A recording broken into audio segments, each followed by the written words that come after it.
And well, I was going to say, it's like little tiny snapshots of information, but again, like I was saying, if there's a link dropped in there, this application will make it so that it's the whole entire article. Well, look at this. Yeah, so here's a Twitter list, and of course you guys can't see it, but we're looking at a Twitter feed, and then based on this Twitter feed, it's pulling in like an article. Is that because he put a link in his Twitter feed? Right, exactly. He tweeted, and in that tweet there's a link to an article. Well, and then they pull in the whole article. Flipboard knows that in the link, it knows the images within the link, so it brings up the whole article that he tweeted and the images that are on that article.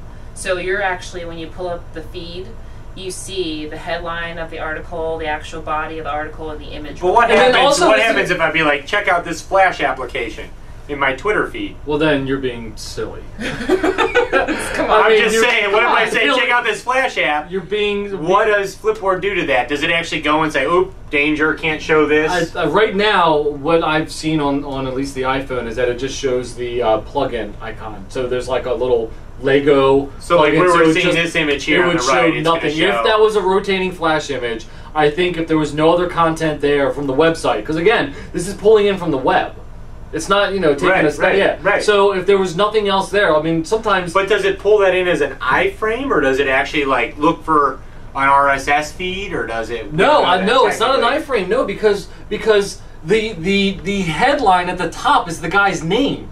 Right, but everything below that I think that's the headline. I think that's how powerful and unique this application is. It actually lays things out for you in the manner that you would normally find them in a magazine. It gives people a voice. When people are posting, you post a status or you post a story that seems really important to you. You want all your friends to be able to like read and grab the importance of it that you saw. So it's kind of like, oh wow, like my story is important because it's on my my friend's Flipboard or that sort of thing. So it's kind of creating some interesting data. Yeah, we're gonna have to do a little bit more testing with this thing. Oh, I think how are they making money? Other applications coming. How are they making money? That's next week's topic. That's next month's topic. We're gonna have to look into that a little more. I don't see any embedded advertising.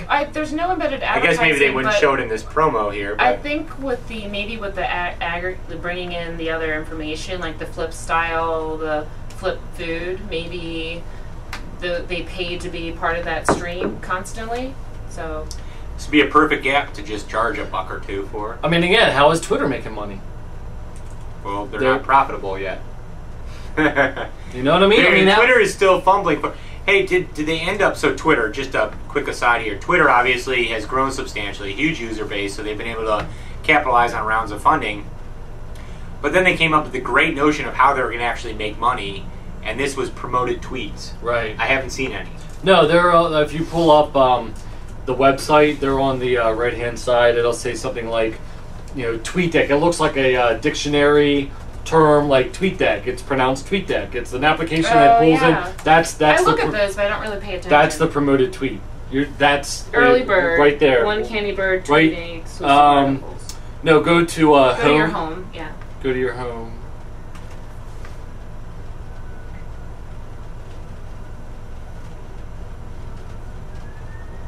Or maybe it's the No, it is home, right? That's it. Twitter for iPhone. That's the advertising right there. So you click on that. Oh, so that's just a regular ad. That's not really a promoted tweet. No, but okay, so it's just ads. Right, the promoted tweet is your friend retweeted something that you're not following, and they're going to show that in your feed. So it's showing you a lot more content than you were normally shown before. We're getting some requests here for Star Trek. So, okay. So we got to move on here. Yeah. All right, so I can't just sit here and tweet as Vince. Oh, wow, did you just... No, I actually, on the Twitter side, you can delete tweets now. Yes, you've always been able to do that. But now, they're still floating in space. As long as that's shown up in someone's... thanks, dude. Jackass. Star Trek. All right, you should put the bottom watching the hashtag in there. It would have been in our social stream. Oh, I'm so glad that it's not. All right, so the third talk for this evening... and final talk. The final talk is actually for South by Southwest. We were brainstorming all the concepts that we wanted to speak about, and this was before Wired and actually the June subscription released this. But Vince had mentioned that, and everyone's kind of talked about Hollywood, the things they were right about, the things they were wrong about. But Star Trek in general was on the money about a lot of futuristic stuff. And then Wired put out something with Will Ferrell, kind of wearing some silly garb, where they went through some of the things that were right or wrong. So now here's the thing. Okay, here's the thing, and it's not so much what they got right and what they got wrong. The idea of this topic is how Star Trek is now, the technology is catching up to us. That back in the 60s, they had communicators. Those communicators looked a lot like a flip phone that you would stand somewhere in the universe and go, boop, Spock here. And it was I like, thought they had the boop, no, 60s. In the 60s, the original Star Trek was a flip phone. And you communicated somebody through without so wires. we need to start writing software for the brooch. Okay, so in the 90s, there was the onset of the brooch, right? And you would be able to tap it, and the computer would recognize that it was you, and you would just say, Commander Riker. And then it would automatically patch you in and be like, Riker here. They would automatically do that. Well, that technology is happening. I mean, if you think about a Nextel, when they came out, it was the push-to-talk thing. It was a walkie-talkie over a cellular network. I could say, push-to-talk Todd, and then boom, it would ring you up, and you would be like, Todd here. All of that's happening. Now, the main point of the topic that we were looking to submit to South by Southwest is with the iPad. We see a great benefit in the medical industry where the iPad is able to tap into and record, calculate, save, access information like never before. So you have one single device that can go out to the internet and access information. So if a doctor is in a situation that says, I'm looking at this wound, they could, Google it in Star Trek terminology. And it's almost like the semantic web. They could speak it if it was connected to a Bluetooth, headset, a Bluetooth headset. They could speak it, say, "What is this injury?" Take a picture of it. It could go out, be analyzed, come back and say, "You're looking at this disease." The doctor would then be able to diagnose it without needing to, be somewhere else. That's really the technology that I was envisioning when I was talking about this. It's the fact that in the next generation, you would have the tricorders, which were data readers that you could, you would wave it in front of someone and check their stats and things like that. That technology is coming out. You have embedded Bluetooth technology that monitors heart rate. There's a great company in Annapolis, Zephyr Technologies, that's doing There we go, Zephyr. Bring us on. Zephyr Technologies, all right? I'm They've talking got to a you guys. biometric reader. It's a big shout out. That's right. That monitors everything from heart rate to blood pressure to you name it.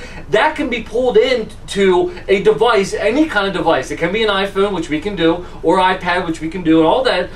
They're currently doing Android and BlackBerry, and they are coming out with the Apple version of it, but it does require the Bluetooth technology. So again, you have a wireless technology that we don't really know the behind the scenes of the Star Trek. Maybe in their suit, that typical red and yellow and blue suit that you saw, maybe there were those sensors already there. Absolutely. And this device was tapping into it.